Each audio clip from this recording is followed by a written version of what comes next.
I am Darra Gordon, CEO of Family Equality.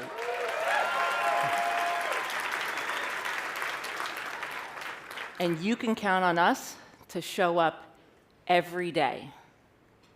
Last summer, my wife and I, Nicole, rushed our oldest, Jay, to the hospital. When we arrived at the ER, we were hit with the smell of bleach and the humming of fluorescent lights.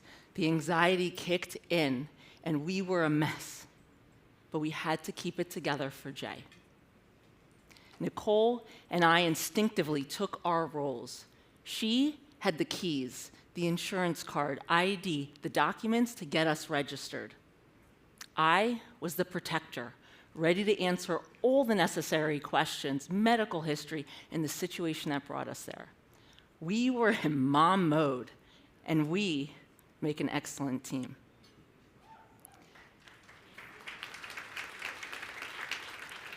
But then something in the air changed.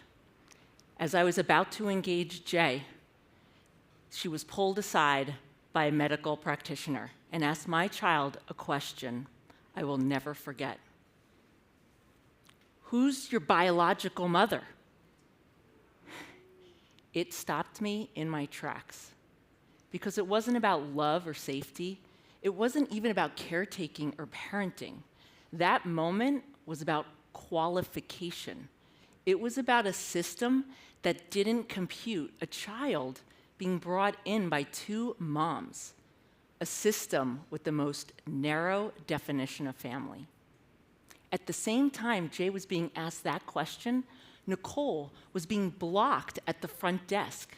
Even with her ID and her insurance, they wanted evidence, as if we're supposed to carry around our child's adoption papers in an emergency. We both felt a fury so hot it made our heads dizzy. But beyond that was a crushing heartbreak, because our number one job as parents is to protect our children. And in that moment, we were powerless against this system that didn't see us as a family. That day in the ER, it wasn't just a bad memory. It was a reminder of how far we still have to go.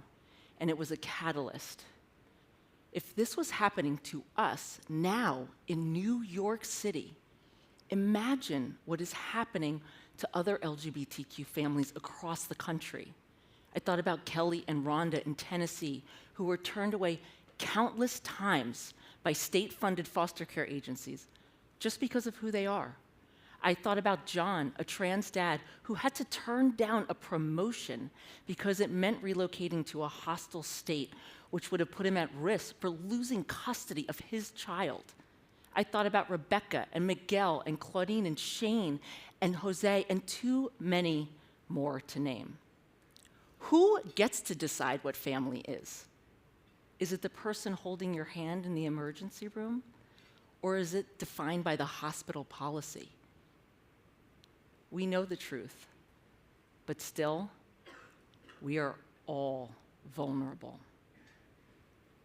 Our laws must reflect every kind of family.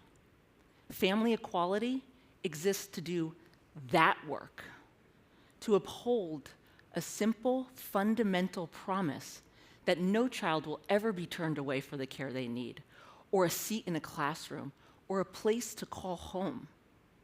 Community keeps us strong, and policy keep us safe.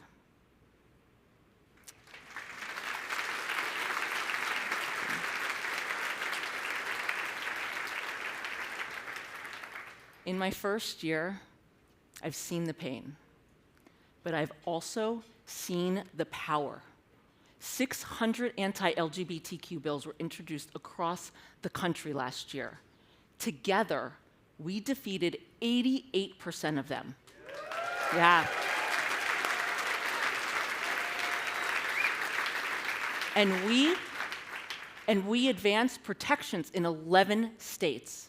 We held family gatherings across the country on every coast and hosted Family Week, the largest LGBTQ family gathering in the world.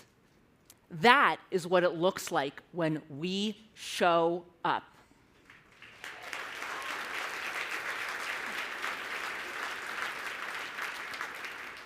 And none of this would have been possible without you showing up for us then and here tonight. But even with these wins, we are still facing a coordinated effort to narrow the definition of family. But here's the simple fact.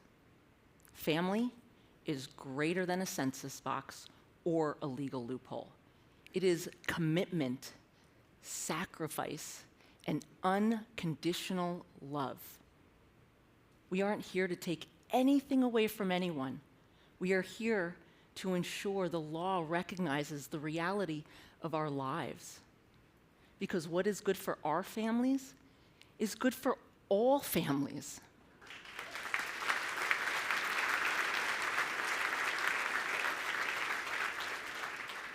Which is exactly why we are doubling down. We are turning up the pressure with a proactive statewide movement. We aren't just playing defense. We are launching regional hubs across the country to reach the hardest to reach families.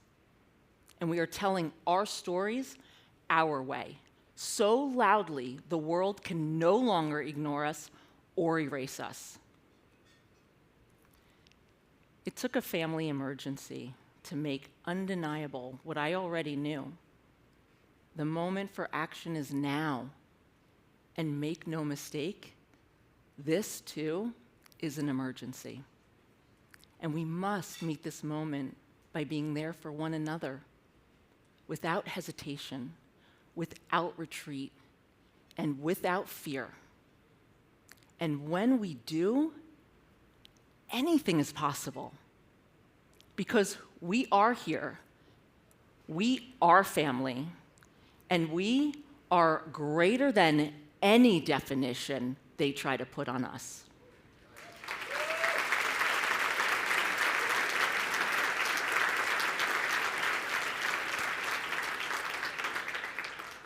We are family equality, and we show up. Thank you.